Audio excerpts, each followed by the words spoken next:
maantay xaaladaha la helay maantay waa 24 saac la soo dhaafay waa 13 qof weey 10 lab ah ama rag iyo 3 dhadiga Somaliland waxa laga helay 8 Somaliland waxa laga helay 8 banaadirna waxa laga helay 5 isku darkooda marka waa 13 da'du maantay labada kaliya aad ugu badan tahay da'da 20 ilaa 39 waa boqolkiiba 77 laakiin da'da 40 iyo 59 jirtaana waa 23 boqolkii marka halkaas boqolkii boqol ku tahay maanta laba hayo 20 jir ka yar labana hayo 60 sano jir iyo ka badanba maanta lama hayo dhimashadu maanta waxay ahayd wax dhimasho maanta ma jirin alxamdulillah wax dhimasho maanta ma jirin tirada guud ee dhimashada wadanka dhanna waa 67 awal hore loo sheegay waxa ka bogsatay 12 qofood maanta tirada guud ee dadka bogsaday waa 265 qof walaalayaal maanta haddaad u fiirsataan ilaahay idinkiis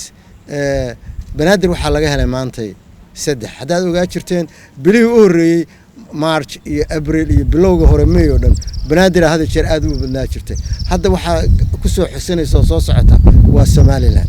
halkaas waxay cadeynaysaa iyo goboladii kale wali ma hayno oo halkan kuma jirto hadda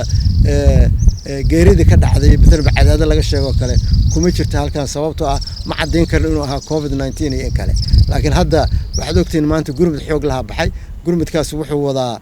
baaritaan soo sameyn doona wixii ka soo baxa kadib halkaas cadaada imaad laakiin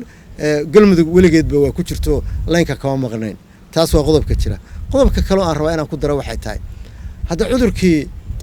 xamar baa la yiri wax laga cararo xamar cudur baa ka dilaaca laga cararo waxay keentay cararidii inay gobolada u gaaray oo gobolada maanta uu si fiican u hayo kaysaskiina badan yihiin waliba iyadoo wacyigelintuna aysan wali si fiican uga hirgelin laakiin waxaan rajaynaynaa wacyigelintu markay si fiican uga hirgasho oo ay dadku ay qaataan talada ay qaataan way wax imaan doonaan fiicnaanta ay gaari doonaan waxaad ogtihiin dadku haday dhagaha ka fureystaan wacyigelinta haddii dhagaha laga fureysto ya waxa imaan doona in dad badan ay jiradaan oo dad badan cudurka uu ku dhaco ayaa imaan doonta dad badan marka cudurka ku dhacana awoodii caafimaadka ee daryeelka caafimaadku waxaan cabsi ka qabnaa inay ka jawaabi weyso waxa soo dhan haddii marka wacyigelintu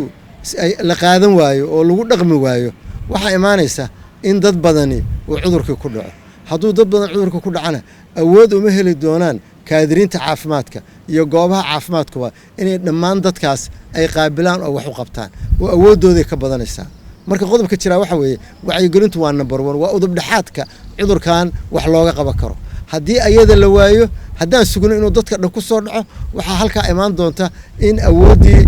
daryeelka caafimaadku uu hoos u dhaco arrinkaas dhimashada marka ay badato maanta waxaan milicsaday oo gadaal u milicsaday dhammaan dadkii dhintay ayaan gadaal u milicsaday waxa ku jirta dadkaas waxa idin sheegaya 7 qof kaliya ayaa 40 sano ka yar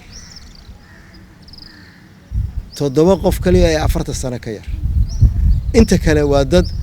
konton jir iyo ka weyn hadda walaalayaal aan xusuusano marka halku dhagi ahaa dhalinyarada ku wajahna dhalinyaradi ku wajahna oo dhalinyaradu ayagu difaacoodu waa fiican yahay war dhalinyaro isjira cudurkii ha qaadan dhalinyarada waliba cudurka gobolkooda haday neef qabaan haday dhiikar qabaan haday sokor qabaan haday TB qabaan waa ku dhici kara ayaga laftigooda oo meel xun buu gaarsiin kara oo dhalinyaro badan waxaan aragnay oo runta ilaa iyo 40 bari oo wali cudurka hayo waa haynaa hadaba waana dad dhalinyaro maxaa jira cuduradaas kale ay qabaan waa ku xun laakiin dadka waayeelka geesoo ka garaacaya marka hadalka aan xusuusano ahaa dhalinyaro adna isbadbaadi waalidkaana badbaadi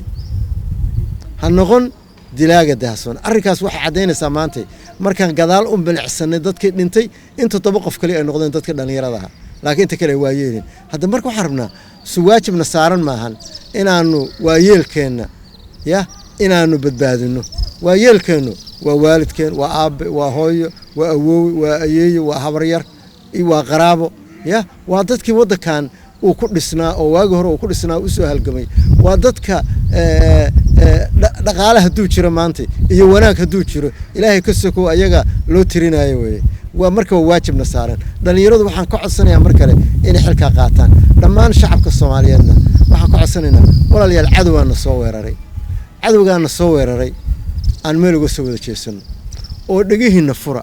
oo wacyigelinta ka imaanaysa kaadirinta caafimaadka iyo inta bulshada wax garata ka imaanaysa ya hala maqlo waa la yaabana haddaan la maqlin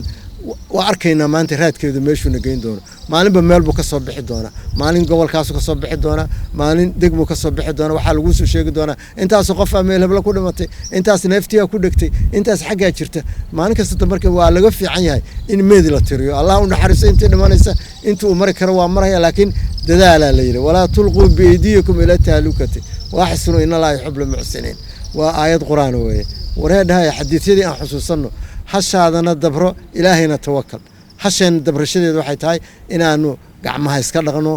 inaanu afka maaska ku qaadano inaanu kala fogaano inaanu masaajidka daangalayno aan salligeena anagu wadano musalleena wadano inaan guriga ka soo weyseysano in meelaha musqulaha iyo lagu weyseysto dhan la xiro in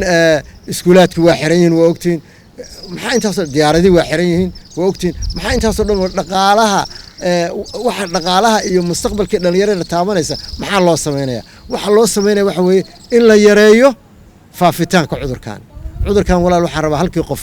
wuxuu gaarsiin karaa 3 qof halkii qof 3 qof bal ku dir 3 halkii qof 3 buu sii gaarsiinaya marka waa logarithmic progression kor u sii aadaya ilaa uu anaga dhan na saameeyo marka waxaan codsanaynaa oo marsana ku celinayna waxa weeye dhagihiina fura wax maqla waliba dhalinyaradooy dadaal badan aan idinka rabaa waxa la idinka rabaa inay mas'uuliyad qaadaan oo naftiina u qaadaan waalidkiina u qaadaan qaranka u qaadaan wassalaamu calaykum waraxmatullaahi wabarakaatuh